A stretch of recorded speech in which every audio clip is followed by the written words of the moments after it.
你好，你好，刚才是咱们联系的吗？是嘞，是的，你这好像没成年啊，快成年了，今年都16了。16了。你想卖啥东西啊？我看看。来，你帮我看看。哎呦，呀，这里面东西不少啊。这样这里面东西多，咱倒出来看一看啊。可以。哎呀，我看看都是啥。哎，这个罐子。哎呦，大清光绪年字，这个笔筒不错。哎呀，我先把这捡起来。哎呀，哎呀，老银锭，上面还带字儿。这是啥字儿啊？鱼毛吗？看不清。上面有落款啊，这个也是银锭。哎呦。这个估计应该是2两的银锭，重量应该70、80克。小伙子，你这东西从哪儿来的？这俺爷收藏的。哦，你爷爷收藏的，啊，等于说现在给你了。不是的呀，啊，我趁他不注意偷偷拿过来的。偷偷拿的？偷偷拿你爷爷的东西？对呀。啊？你这不对呀，这你这偷偷拿，哎呦，这俩是啥？我的天呀，熊猫金币，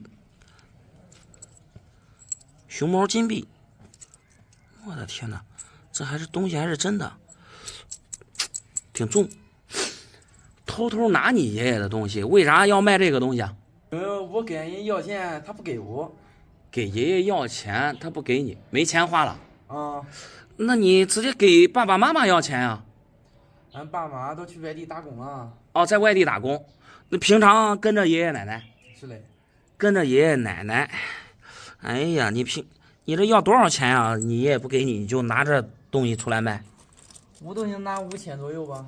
拿5000块钱？你这今年才16岁，你要5000块钱干嘛？要这么多钱？我要买个手机用用啊。买个手机？不对呀，刚才你给我打电话，你不是有手机吗？应该。那老年机。哦，你现在用的是老年机。想买一个智能手机。是的。5000块钱。我的天呀，这你们现在小伙子可不简单啊！啊，张嘴就敢要5000块钱去买手机，你知道这5000块钱你爸爸妈妈得挣多长时间吗？啊？多长？我不知道呀。你回头你可以跟你爸爸妈妈打电话。哎呀，这东西你都不知道。我这样吧，我跟你说一下啊，把这东西等一会儿还给你爷爷拿回去，这都是你爷爷的传家宝东西啊。以后等你结婚生子，可能以后你爷爷才会把这些东西给你。这俩不是老的，但是这俩价值不低。这是熊猫金币，黄金现在1克应该在600左右，就这俩我估计得个10几克。我看上面1/4盎司，那一个应该是7克多，不到8克，两个加在一起估计15到16克。就这你知道值多少钱吗？多少钱啊？大几千块。乖，恁值钱这两玩意？8、9千块。你都不知道值多少钱的东西，你就敢拿出来卖。然后再说这俩银锭，这银锭一看啊，明显的是明代或者是清代，然后民间铸造的银锭，像这属于2两的造型，这个应该属于一个大银锭，然后应该是揭开了，你看这有截面，这上面还有落款，但是这个落款看的不是太清，不知道是啥字。像这个东西1克最起码得20块钱，这2个我估计啊，哎呀，最起码得300、400克，这也不少值钱，估计也得值几千块啊！你都不知道值多少钱就敢拿出来卖，然后这些铜钱可能价值就便宜点了。这铜钱好像都是清代的乾隆，像这乾隆可能就便宜，一个也就10块8块的，这也可以拿着玩。然后这俩是民国的镍币，镍币半元。银元不再铸造了之后，开始铸造这个镍币的半元，代替银元的。但是这东西不咋值钱，一个几十块钱。哎呀，这些是铜板，哎呀，当时的铜板，当时的铜板晚清的，上面都是龙的，我看，像这一个也能值个20块钱，也能值个20块钱。但是这东西虽然都没问题，都是老的，但是这东西我收不了你的。你这16岁了，有一句那啥话说来的，就是莫欺少年穷。啥莫欺少年穷啊？君子爱财，取之有道。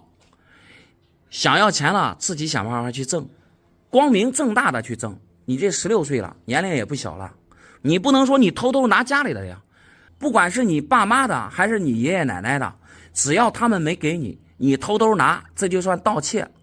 盗窃你知道得判多长时间吗？就是你这里面明显的一看就是得1、2万的东西，你真是报警抓着你了，你最起码3年，坐牢坐3年，明白不明白？东西不能卖，拿回去还给你爷爷，知道没？知道了。以后千万不要卖这些东西了，知道没？知道了。老板，来给我看看这500万的大真银元。500万的大真银元，对，看来是传家宝，不是传家宝，比传家宝还珍贵嘞。广东双龙寿之币，那果然是银元中的大真。老哥，你这块银元从哪来的？从哪来的？我跟你说，俺媳妇儿，俺都结婚10几年了。哦，这是她压箱底儿的银元，压箱底儿的银元，我一直没发现呀。以前没在意，知道不知道？哦，以前没有在意，一直在家里放着，光知道有一块银元，一直没看，一直没看。我这几天才看，一看，乖，双龙，双龙，老哥，你先别激动，你先别激动，确实还带彩，带5彩，这种双龙寿之币啊，在银元界，说实话，比那大熊猫都珍贵。你可说对了，我跟你说，我拿手机一查啊，乖，个十百千万10万百万千万级别的币，千万级别的，我要的不高，500万都可以了啊，500万就可以了。那确实，如果是真品，那确实值这个价，甚至你报的价格，不高。咱老百姓普通人，知足者常乐。老哥，你知道为什么这块银元这么贵吗？我知道啊，因为它少啊。对，就是因为它少啊。这个是广东省啊，那时候特意，就是给那个慈禧太后过寿的时候铸造的纪念币，没有正式的流通。据当时的史料记载，好像就铸造了20枚。这我都看了啊！我这几天说实话没日没夜的看，没日没夜的研究。当时铸造20枚，传下来的就没有那么多了，因为现在世界上现有的已知的总共就3枚哦，每一次拍卖会上都是过千万哦，这还是最近的一次，好像是7年前啊，那是拍了1200多万哦。以现在银元的行情再拍的话，我估计最起码2、3千万是有的。2、3千万？对，那你的意思我500万要少了？你不是要少了啊？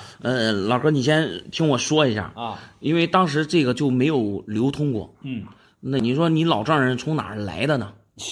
我实话跟你说啊，俺老丈人过去他家里边是地主，也不知道是过去的是啥家是富商啊，反正家里边是有钱。老哥，我这样跟你说啊，就过去以前的这个地主，还有大资本家，你就不是一个省里边首富，就接触不到这东西，因为收藏银元，不是现在才开始收藏的，你在民国的时候已经盛行收藏银元了。这其他的不再过多的讨论了。我感觉这给你要500万了，这是我刚才的一个心情。这听你讲了它的价格之后，感觉要少了，对，那你看看，你再给我适当的加一点啊！你觉得想要多少钱？再加个300万哦，800万。对，800万我要求真不高。行，老哥啊，我跟你这样说啊，就我看着这块银元啊，不是老的，这个彩啊太艳了，这短时间内形成的。这块银元有没有可能啊？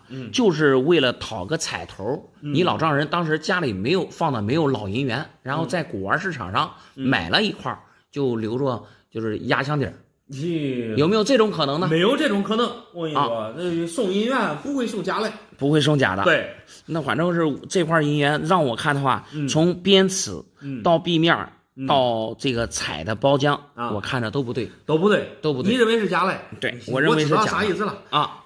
你主要是可能玩平常的冤大头啊、几百的呀，可能认识这。几百万上千万的币，你可能不认识。对对对，我觉得我这个可能是咋说呀？还是水平太低。你找个高手给你看看吧。我不卖了，我行不卖了。行。10来天你好，想弄点啥？别好了，碰见大事了。看看这以前老洋钱，我值多钱这东西。老洋钱，你还别说，还真是以前的老洋钱。老大洋。对，那以前都叫大洋。对。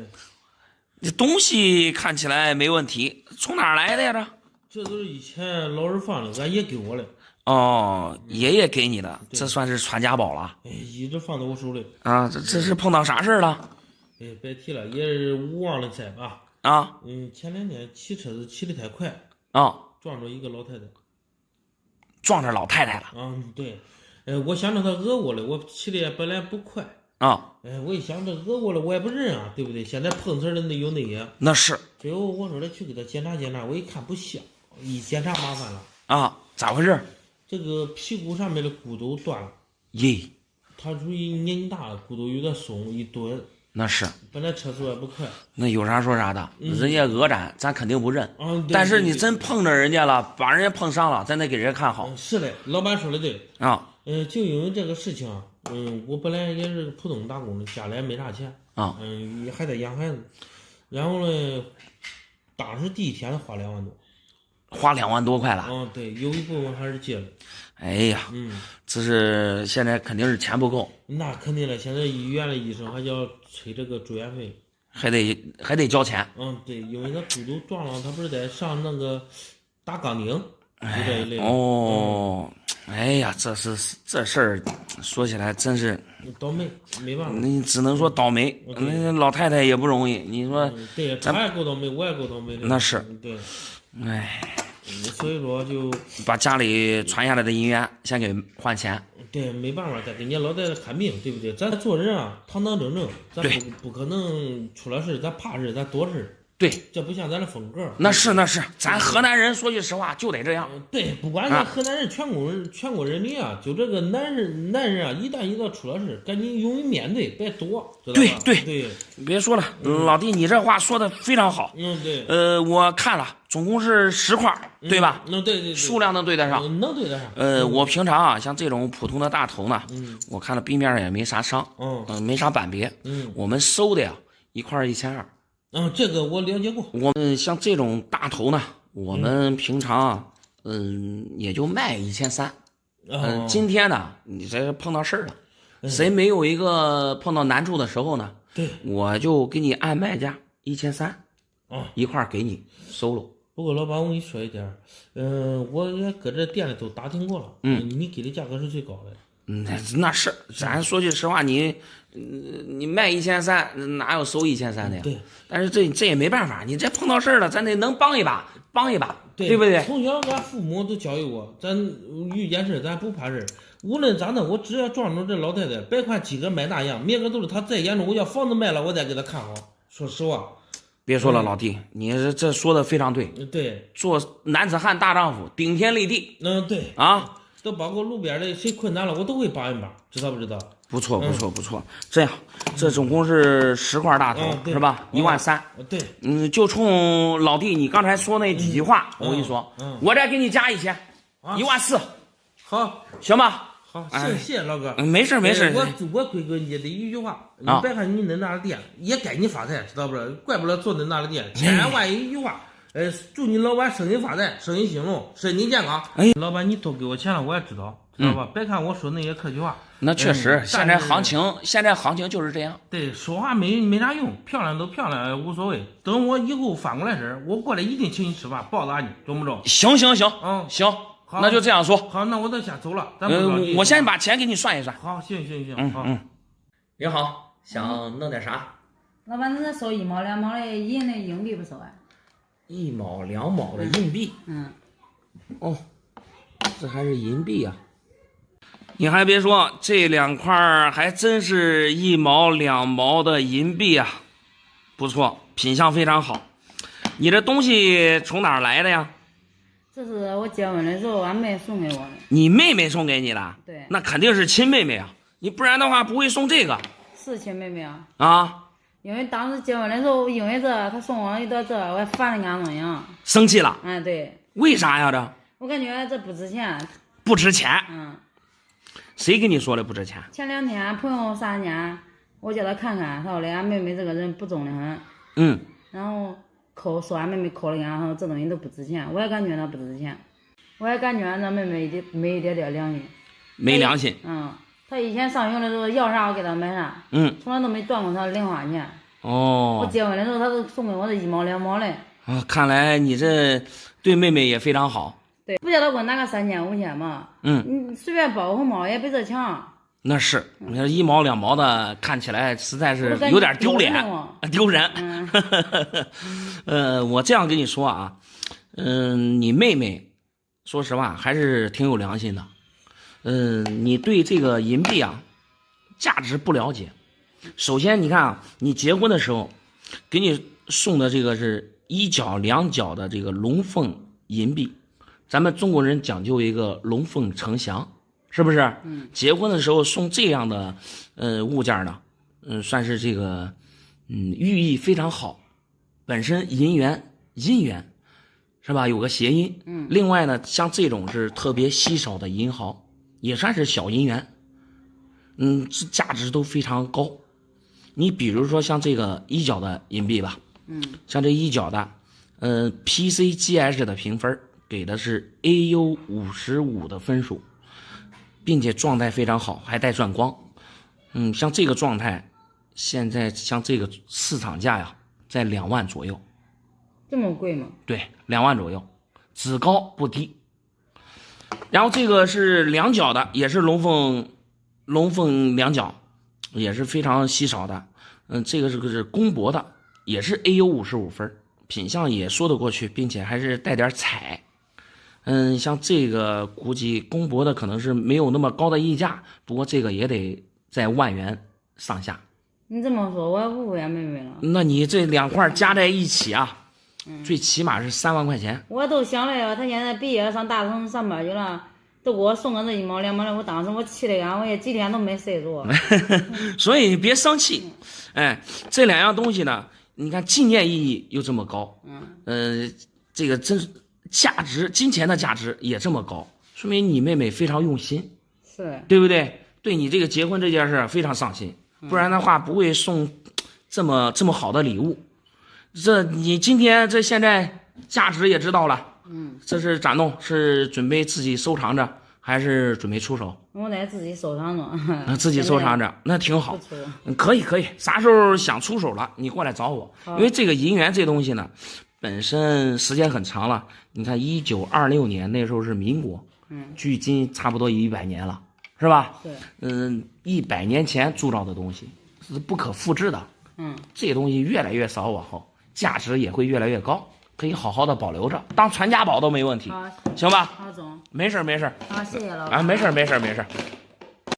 你好。你好。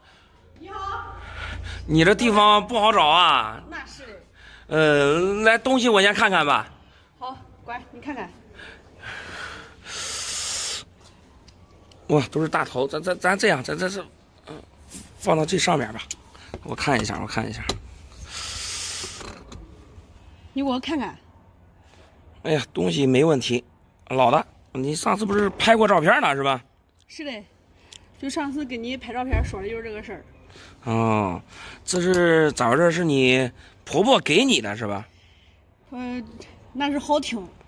其实是我跟俺婆婆要的。要的。对。哎呀，反正要也行，给也行，反正都是你的，是吧？那我不要不中啊。啊。她之前我婆婆里边存她不少嘞。存不少，你说家里放的还有很多。对呀。哎呀，这可是一笔不小的财富啊！本来我没想着要的，你知道吧？啊。就是俺那个婆婆，我听说她给俺家老公不是有一个妹妹吗？哦。就俺那小姑子。哦。给她不少嘞。给她不少。那给他那这个东西给他，说明这个东西应该弄好，应该也值点钱。那是，我觉得不中啊，我得给他要几块。给他不少多少？10来块吧。10几块。对。哎呀，那可以。那你这给你小姑子都10几块，你这咋才6块呀？啊？他跟我说咋回事吧？他说的，没有多少块了。你要的话，先给你拿6块，你先去，你想弄啥你也去，我说打个首饰弄个啥的，他说你也去打个试试。啊。得给我6块。做首饰呢啊？那看来你婆婆放的东西不少，不过这东西啊都是老的，你做首饰有点可惜了。哦。那银首这真的。对啊，你本身银元它是9银1铜，含银量的没有现在你直接买的那种银是含银量高。做首饰太可惜了，咱不说这个赵种了，就这普通的大头小头，都不少值钱。我说我给他要，他就给我6块，还不情不愿的，还说你要啥弄啥呀？我先给你估价吧。小头我给你拿800块钱。你说这一块值800块钱吗？对，这是最便宜的。咦。然后这大头就没伤的啊，1200，没伤的1200。我看了一下，这3块呢，都是没伤的，也没什么板别，普通的大头一块1200，然后这一块呢，也是普通的，但是这个你看上面有划伤，这个我能给900，然后这个赵种价格比较贵，因为赵种它是咋说呀，龙阳3剑客里面排第1的，这个那这个得值钱，那是你像这个我能给到15000，因为这一块1万多块钱嘛，对。那总共加在一起可能2万多点吧。咦，我听你这一说，我气死了啊！我别的我跟你说我没有印象，就这个电笼我有印象的很。哦。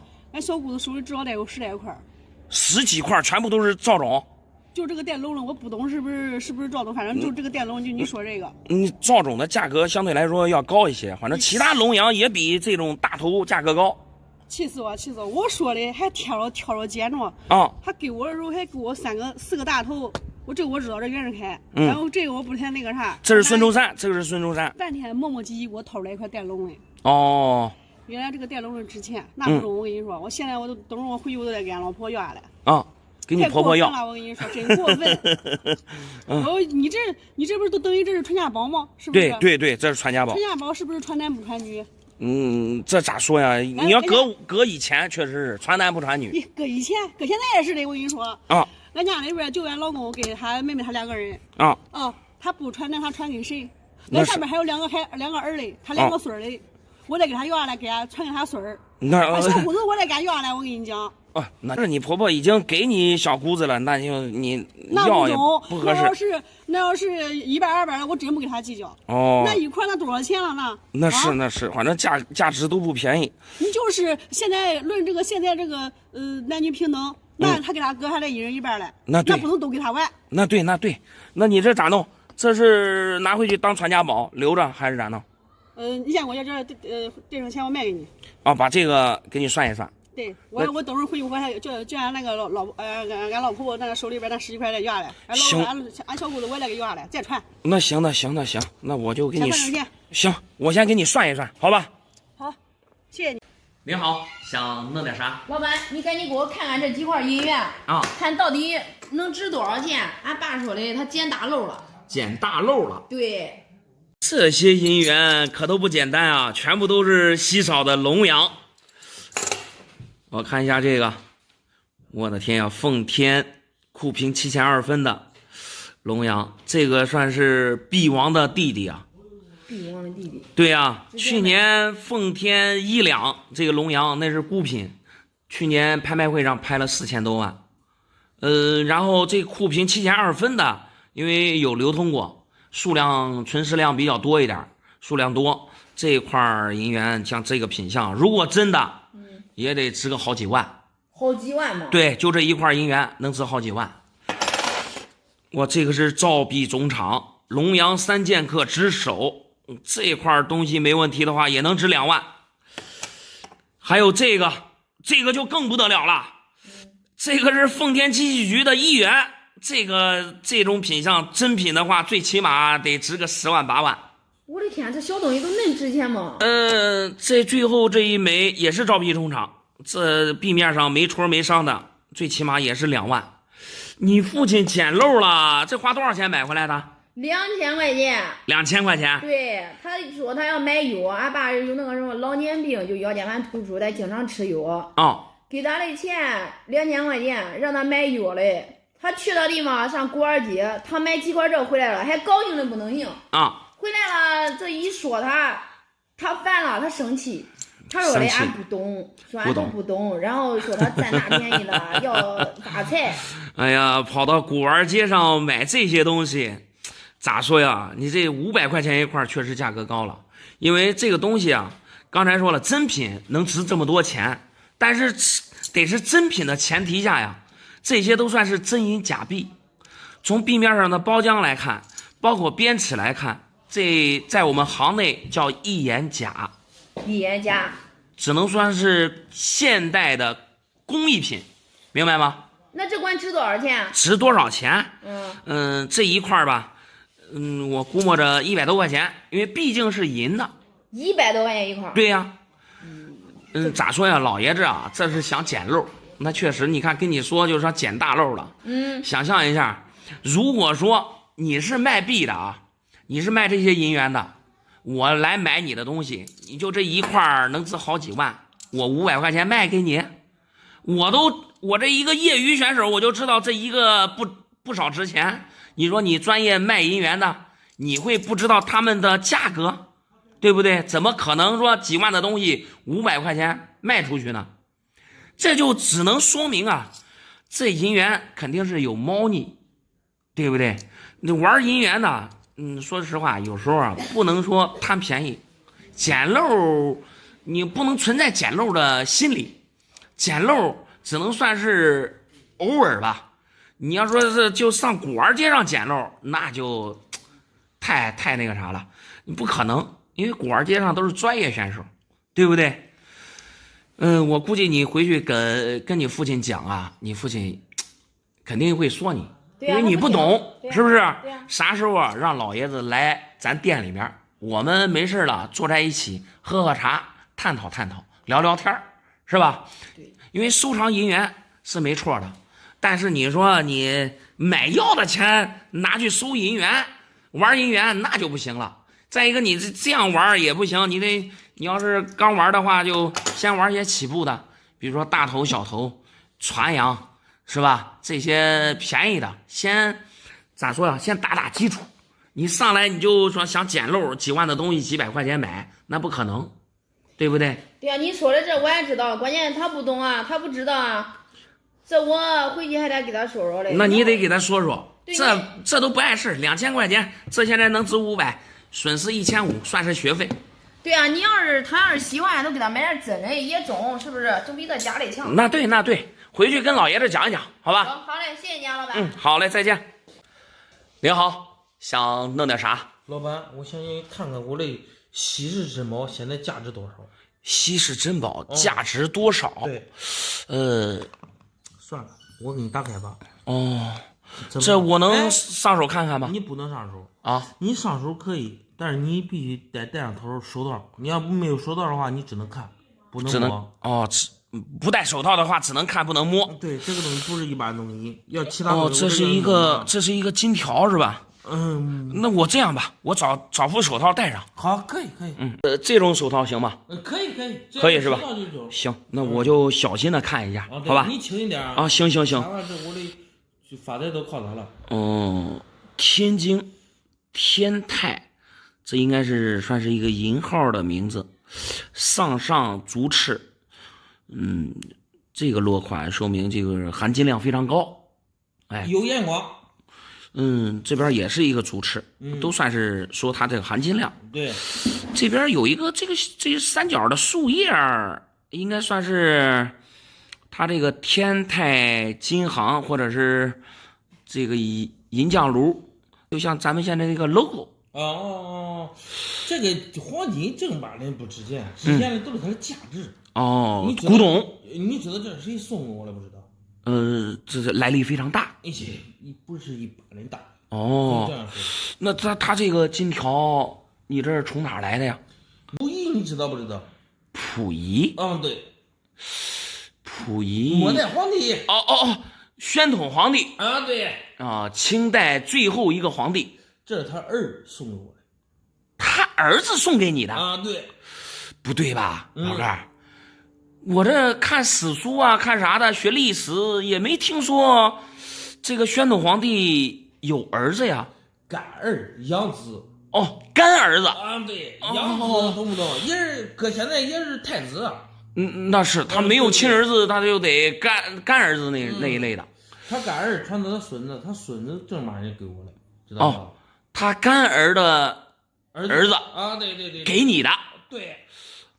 这你说这宝贝的来历大了。对，我清代的皇帝这边御赐的皇亲贵族给你的。御赐的，要不是他为啥要给你这个呀？你听我跟你讲慈禧你应该也知道。慈禧那我知道，慈禧太后嘛。慈禧当时清政府败的时候他有一笔钱。你看那时候都讲究古代皇帝讲究个龙脉里边放的不是都一些金银珠宝。那我知道。对，是嘞。他不是把这一部分钱转到国外瑞士银行去了，存进来了。把那个钱存到瑞士银行了。对。那跟这个有啥关系啊？这个只有他孙子知道这个秘密。我知道了，这个就是从瑞士银行取出来的。不是，你猜错了。咋回事？这是咋回事吧？他现在不是取到存到瑞士银行吗？他得需要一个凭证。证明他是不是他孙子。所以说他现在去国外缺点启动资金。知道吗？然后他把这个东西抵押给我这儿。抵押给你了对，他的意思是先拿走10万块钱。我们经常聊天。我明白了。对，就10万块钱。对，就换了这个。对。这都无所谓，这都是敲门砖，可以这样说。敲门砖。后期他说了，从这个国外将这个金银财富弄过来之后，准备搞个上市公司，叫我做总经理。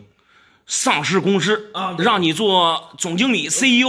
对，那时候我的财富都源源不断，财富自由了。明白了。我的天呀，老哥，我听你这故事讲的呀，感觉很玄幻。你会不会遇到骗子啥的？不可能骗子，俺都聊4、5年的天了。这个人这个聊天，无论办事我们一起吃饭很有那个皇族的气派。有皇族的气派。对，他也不是皇族，他不是干儿子吗？干儿子不是也是儿子。对，干孙子也是孙子。你这今天就是想看看他的价值。对。好，老哥，你看啊，故事咱也讲完了。下面咱们看看这个是金条还是金砖。咱不管它。刚才上面这落款咱们也看了。是吧？首先它的重量我拎着，我感觉不像黄金。只要是黄金就是18K 金的，不是足金，它也比这个重啊。还有一些地方，你看这地方有点变颜色。还有这边可能是摩擦，跟什么东西摩擦过，颜色已经变了，充分的说明这个东西不是金的。然后咱们看一下这个落款上面的字啊，感觉都没有压力，这说明它不老。材质不是金的，东西也不是老的，所以我觉得这个东西算是古玩街上的工艺品。老哥，有没有想过你被骗了呢？我从来没想过我骗过。他是说不是黄金的，你要说不够老，我感觉不可能。老哥，不管它值多少钱吧，可能在您心中可能值几百万、几千万，但是在我看来，这东西是假的。你收起来吧。我建议啊，报警，打110。我不报警，我一报警，我这个黄金国旗的梦都破灭了。那行吧，你怎么办都行，反正我看着不对。我是买的上市 CEO 的材料。那行，祝你早日实现梦想。好。您好，想弄点啥？老板啊，我这月是被别人骗了1000块钱。被别人骗1000块钱？1000块钱买了5块假银元。5块假银元。老哥，你这银元从哪儿买的呀？还是一个朋友的朋友。朋友的朋友，他家有银元。上一次他拆房子呀，挖出来好野。我正好我想着我也弄几块是吧，玩玩。对。然后我也不懂，当时他说200块钱一块。200块钱一块，我二话都没说。啊。因为我感觉到这个东西吧，都是朋友嘞，对不对？啊，也那就买了5块。对，我都买5块，还没敢多买，正好是1000块钱。对呀、那个我想问一下老哥，那你这个咋发现这个银元啊是假的呢？我拿回家之后啊，俺家里边人一阵嘲讽我啊，指着我的脊梁骨说你这啥都不懂，你还买银元啊？你看你买这银元上面都生绿污子绿锈了，哦，生绿锈了啊，这银子都不是这样的颜色，你看，叫我气的。银的话，你要是足银，确实不生绿锈哦，对吧？绿锈的话，一般都是因为铜才生绿锈。我当时都给他打电话啊，我给他我说你1000块钱你不能卖给假的呀，咱都是朋友介绍的，是不是？他说这是他那个啥，他老太爷以前留下来的，一点都不假，一点都不假。对，他让我找个啥东西鉴定公司去鉴定，他假了怎么着给我续了258万嘞。哦，所以就来到我这儿来了。我今天来，你赶紧给我看看，到底是不是假的？是不是假的？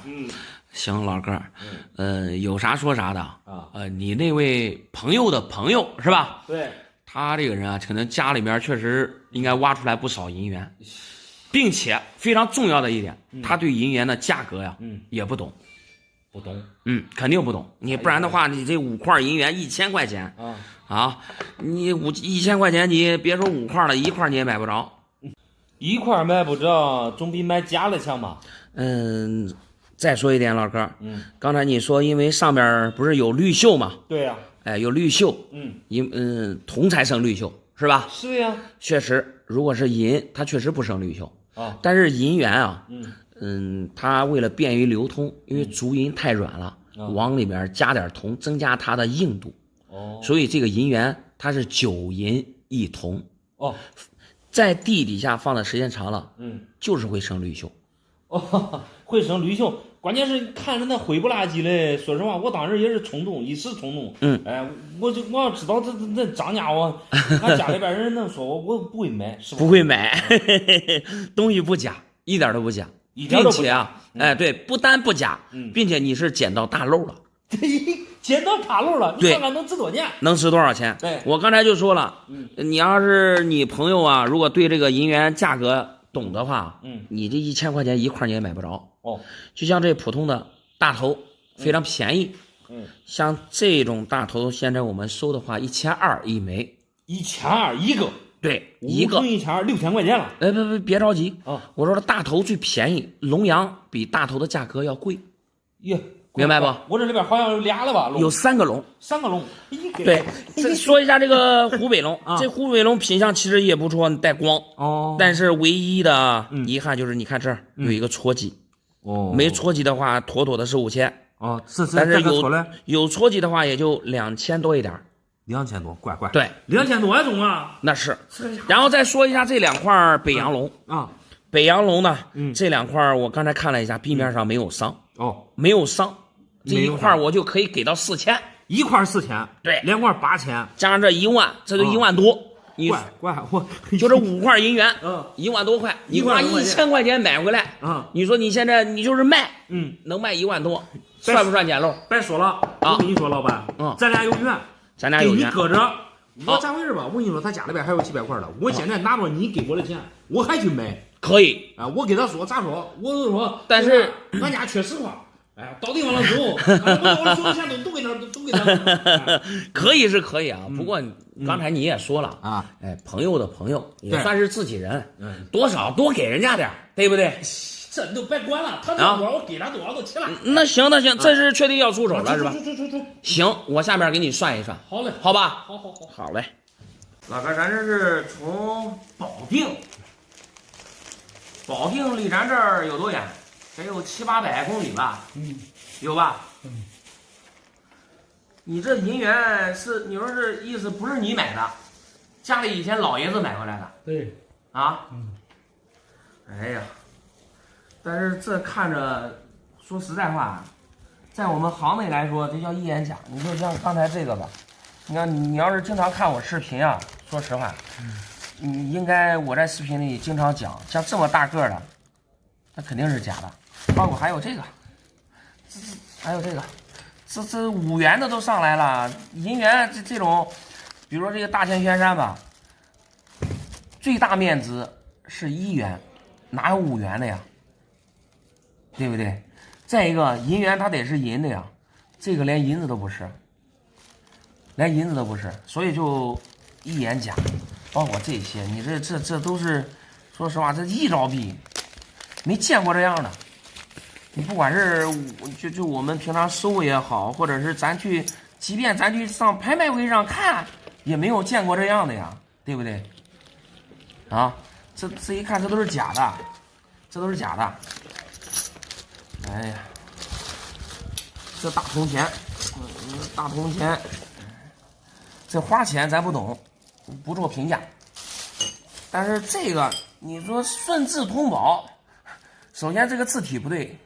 再一个，顺治通宝没有这么大个的，你看这个还当签，没有当签的，顺治没有当签的。我跟你说啥有当签的吧？咸丰有当签的，并且当签的老贵了，咸丰当签的一个都是10万以上，10万以上，品相品相好的可能都几十万都有，但是一王赏功，这种也是一招币。有个西王赏功，但是这也没有这样的，这都是一眼假。这个钱我不懂，有啥说啥的，咱不懂，这花钱。来，谢谢。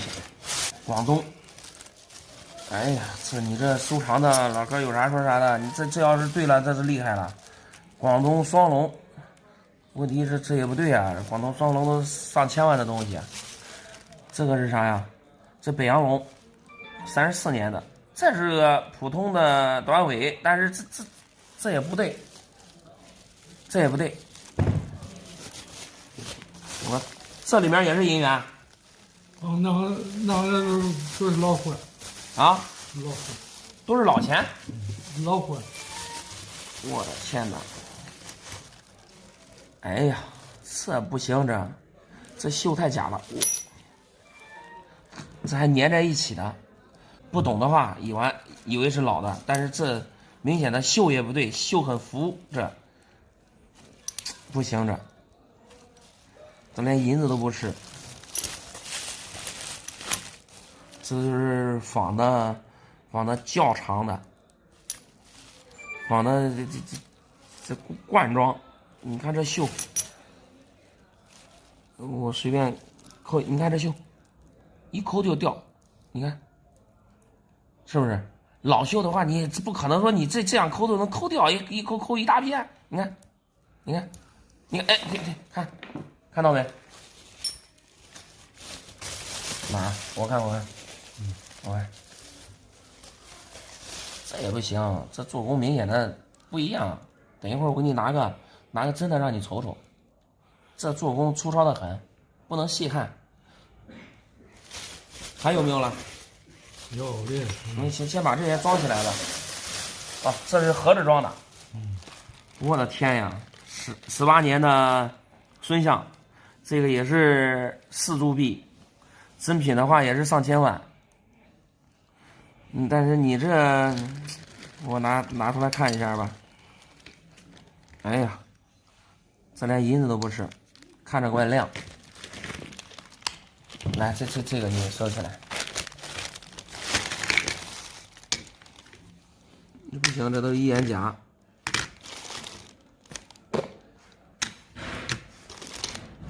我的天呀，这北京博物馆不一定有你的币种多，不一定有你的这个大针多。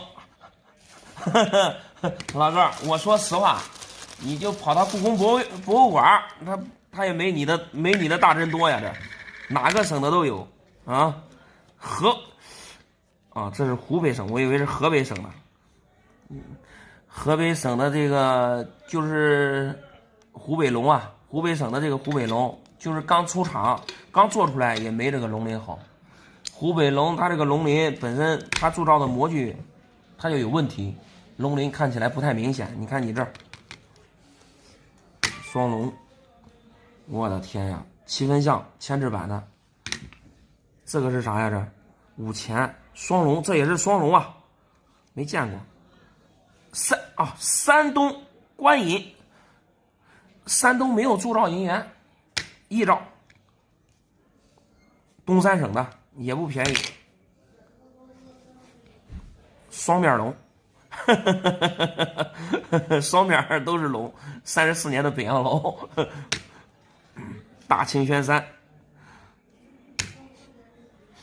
这是哪？京剧照的，这也不行啊，这老哥，这我就不拿了吧。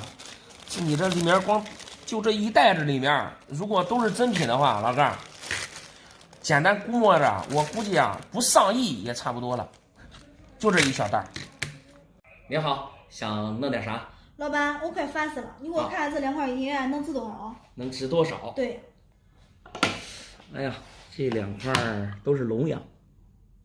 这2块银元看起来不错呀，品相各方面的都挺好。啥情况呀？啥情况？我跟你说说吧。这是俺结婚的时候，俺哥没给俺水钱啊，给俺拿2块这破银元。哦，你亲哥哥？不是啊，俺老公他哥，你说小气不小气？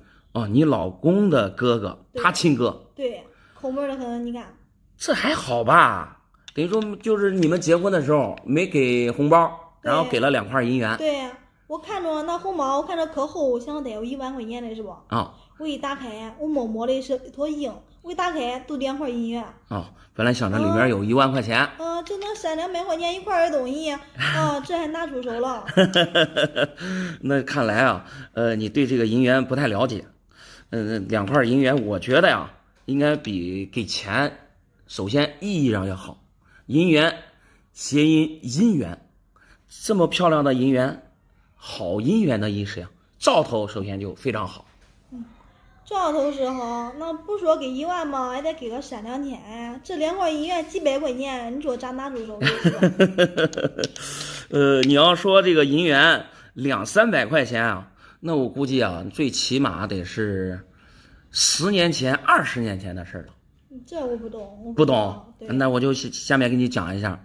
现在普通的袁大头银元，就那种上面带人头的、胖乎乎的，那种。现在你要是只要壁上没有伤、没有戳记的，一块也得1000多块。1000多了吗？对呀。然后再说一下这2块银元。首先，这个是广东的龙阳，广东龙阳啊，是咱们国内铸造的龙阳里面算是最早期的。龙阳传世量，它这个广东龙啊，虽然传世量非常多，但是因为南方那边它经济比较发达，钱庄也比较多，流通量比较大，所以现在流通下来的这个很多这个广东龙阳品相都非常不好。不好。对，甚至有一些甚至有一些这个龙鳞啊都看不清。还有另外一个呢，就是广东龙以及江南龙，它这个那边因为钱庄比较多，大戳往上面凿戳记的也比较多。10个龙阳9个戳。等于说留存下来的10枚这个龙阳里面有9个都带戳，这个就没戳，并且还是钻光全龙鳞。公博给了一个 MS61分，这个已经算是高分了。在所有的这个普通的省龙里面，广东龙的价格相对来说还是比较高的。像这一块的话，我估计最起码得1万多块钱。这一块吗？对，我说的话我可以给1万2。这值钱吗？对呀。我想到都300-200块钱的东西嘞。300-200肯定，我刚才就说了，你300-200最起码得是10年之前的事儿，明白吧？然后再说一下这一块，江南龙的品种很多，你要是细分起来有9种，一个是无纪年，8种带纪年的，里面就属甲辰龙，江南甲辰龙数量存世量最多，但是这个人银啊，相对来说就非常少了。同样也是就是江南那边也是经济比较发达，留存下来的带戳记的非常多，并且就是品相都看起来非常差。但是这个首先壁面上没有任何戳记，没有任何划伤，然后呢整个质口清晰，龙鳞也非常漂亮，然后整个壁面啊是淡黄彩。公博呢给了是 AU53分，这个因为数量比较少，所以应该价值也得在1万多。比这个价格还要高，比这个广东龙价格还要高，你说应该在15000到18000之间。啊，你说这2块这都值2-3万了吗？对呀、这最起码我估计放在一起得3万块钱。耶，所以我刚才你说得你那个红包里面你说最起码得有1万块钱，结果是2块银元，我这你肯定超出你的预期了。那是的，那我误会俺哥了嘞，你看是吧？他平常都喜欢收藏这些东西，他家还有嘞。还有嘞。以后我也得给他搞好关系嘞。那是嘞，说不定他再收我2块嘞。那对呀、你看你结婚就给2块，你到时候说句实话，你们关系搞得好，你啥时候一开心再收你2块，是的，对吧？那你这掌动这2块银元要不要出手？不出手了，这俺哥的一份心意，我还收藏着吧。对，行，好好当传家宝留着可以啊。来，谢谢你啊，没事。好。你好，想弄点啥？我这收破烂收了一个东西，这里边包了一堆这，你看看这是啥家伙？这到底是真的假的？这是收破烂收的。对呀、我的天！但是我看他给里头塞着，应该是为了增加重量。为了增加重量。对，哎，我的天呀！这卖东西收破烂收的。对呀、这卖东西的我跟你说可跟到了。你我为了增加点重量，这能该有也都2斤啊，浪费我1块多钱。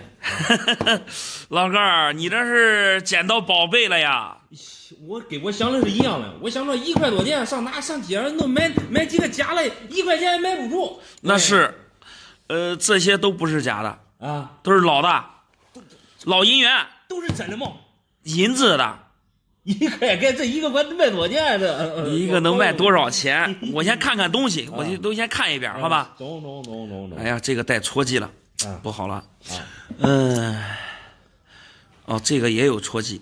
哎，我说实话，我就先给你挑一挑，看一看。竟然是真的，这都是大头，弄巧成拙。哎，这个是好好的，这个没戳记。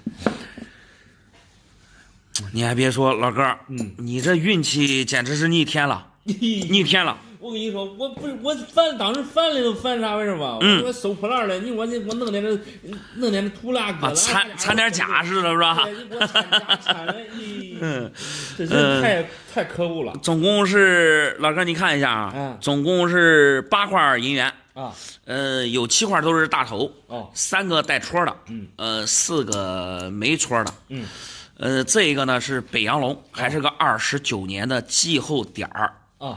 你别说了，你这是算是捡到大漏了。先给你说一下这块龙阳吧，品相呢不咋样，底板不是太好，但是总的来说没有啥硬伤，龙鳞也不是太好，但是这块银元能值个3000多块钱。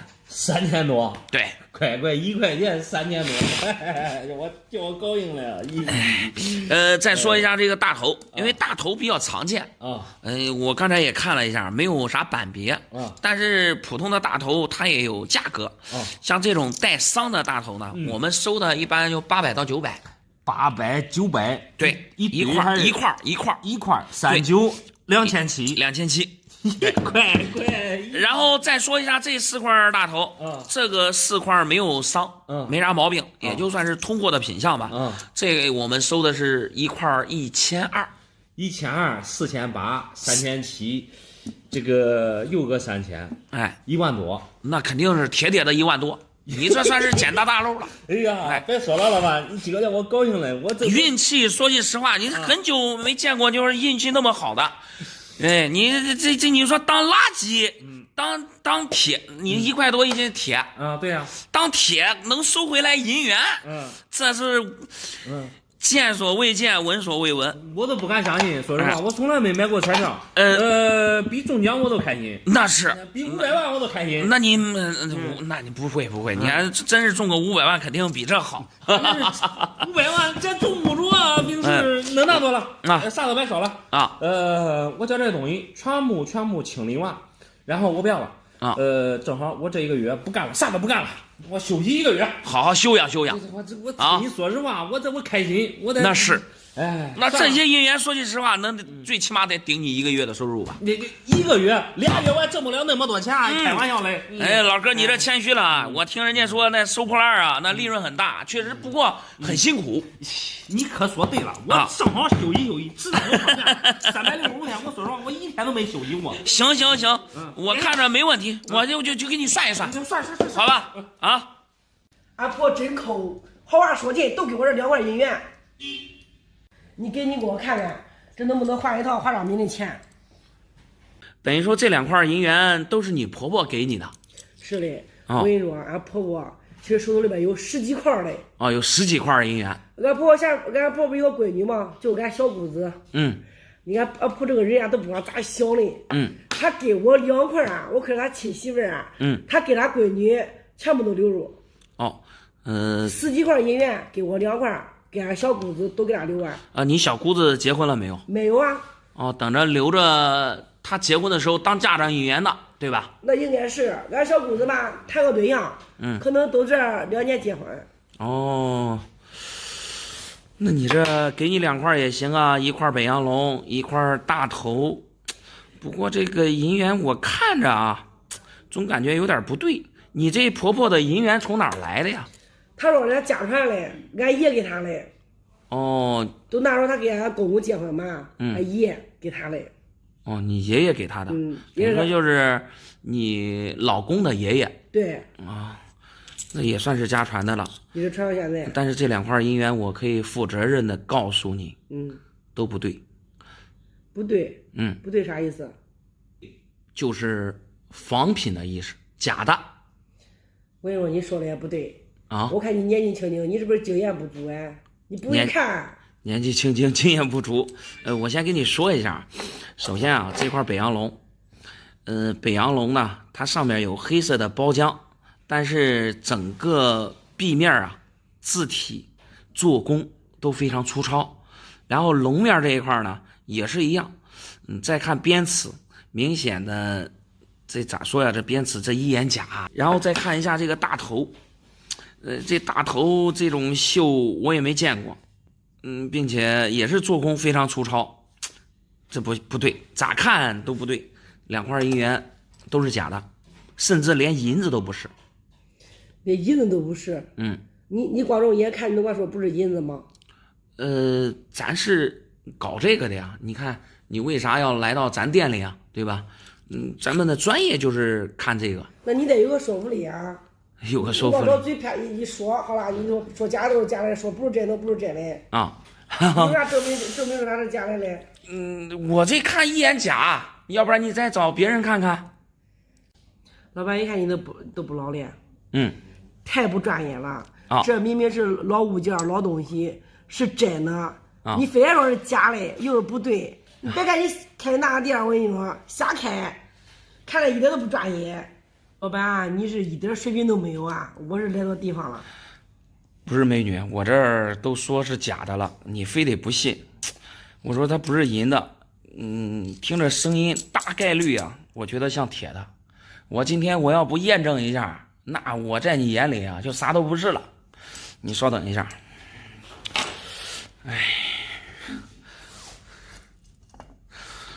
这是一个吸铁石。这是一个吸铁石，你不管它大小是吧？你看一下，看到没？那块吸住啊？对呀，如果是银元的话，它得是什么材质？银的。对呀，得是银的。现在银的能用吸铁石给吸出来，这就像这说明啥？说明啥？说明它是铁的呀，对不对？银的可以用银的，不是管吸住吗？谁家用吸铁石能吸住银呀？有那专门吸银的，吸银石。吸银石，我第一次听说有吸银石。这真是不是真银元，这是假的。我跟你说，这种造假呀，这在80年代、70年代那时候造的假，距今啊，现在确实是几十年了，但是这个确实是假的，明白吗？对，你说这俺这个婆婆啊，真是啊，太不地道了啊！你说你要么你不给我，我好歹话说半天了，给我2碗这，怪不得又是个家嘞，谁给我多个心眼子？你要么你别给我，这不是恶心人的吗？哎，估计我还得跟俺婆婆吵过你了。哎，行，不好意思啊，不好意思。你们家这房子这是全部扒完了这？啊？扒完了，房子扒完了。啊，你扒出来的东西呢？我看看。扒的东西在这呢，这。啊，行，我瞅瞅。瞅一眼。哇，这不少啊这。这样扒的时候，整了一罐子。整了一罐子。对啊。我的天啊，你这是发一笔小财啊！整了一罐子呢，那个干活的呀，疯狂的在抢啊，最后要半天才要来这么多。这总共是多少块？10来多块吧。我看一下啊，咱先数一下数量，是吧？这东西多是吧？这是4块、5块、10块、15块，15块，对吧？啊，你说这工人都抢走了？对，干活的工人都抢走了。我的天呀，这东西都是真的，一眼开门，这都是老包浆啊，都是大头吗？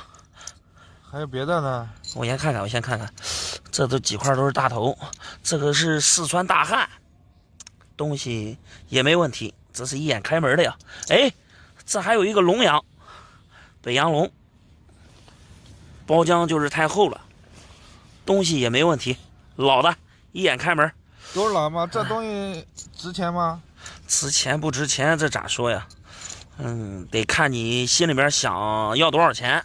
你这家里面原来肯定是大家呀，不然的话不会放这么多银元呀。你们看这地方吗？这一片以前都是我家的，都是你家的这？对呀，这房子全部都是你家的。对呀，我的天呀，那看来是大家地主啊！以前听我爷爷讲的，那地主啊，老地主，那有钱。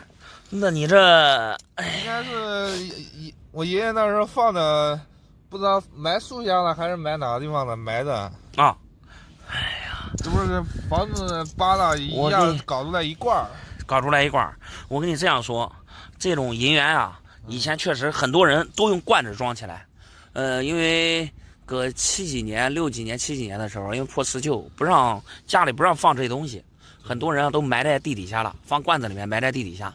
那一罐子呀，一般小罐子里面最起码得埋个几十块，大罐子里面有的都埋几百块，你知道吧？像你们家地主，我估计都有几百块的，几百块，最后好多工人都在那扒抢，然后被我看见了，要了几块都跑了。我跟你这样说，你这大头普通的大头1200一块，1200一块1200，你这有，那你这还得给工人要一要。能要回来就要回来，因为这东西像这个龙阳，起码得3-4千啊。不行，你这么一讲，我都得找那个工人去。那你肯定得找他去，你肯定得找。这一下子几百块就剩这几块了。那是，你这要是真是说一人拿一块，那都没啥说的。人家挖出来的，怎么着得给人家点好处，是不是？你要说压几百块，你这主家呢就得到15块，那其他的都被他们给分了，那就有点说不过去。对不对？哎，你反正你得想办法要回来，因为啥吧？这银元因为咋说，价值在这放着呢，一块大头1200，一块龙阳几千块。你说一下，你要是真是挖到个100块，你100块你就全部都是大头，对不对？那就10多万了。不是，当时我在家呢，在旁边那家呢，然后从这路过，我看那还有工人，还有其他人都在这挖啥呢，在我们家上面，我都过来看一眼，结果就是这东西嘛，就是对啊，当时要回来这么多啊，哎，有点可惜了。咋弄？这几块银元是咋弄？是自己留着，还是留着吧？还是卖给我？留着吧。留着。哎呀，你不卖我2块吗？不行，把这个龙卖给我得了。啊，这还不够啊，东西不够，我得那行那不要紧，到时候再叫你看吧。那行，你先找到吧，找到啥时候你这盖房子扒了，估计你得不管是装修房子还是重新盖，你肯定得需要用钱，需要用钱的时候过来找我，行吧？行，到时候用钱了我再找你吧。行，我先放着嘛。行。你赶紧给我看看这个银币能不能值1万块钱。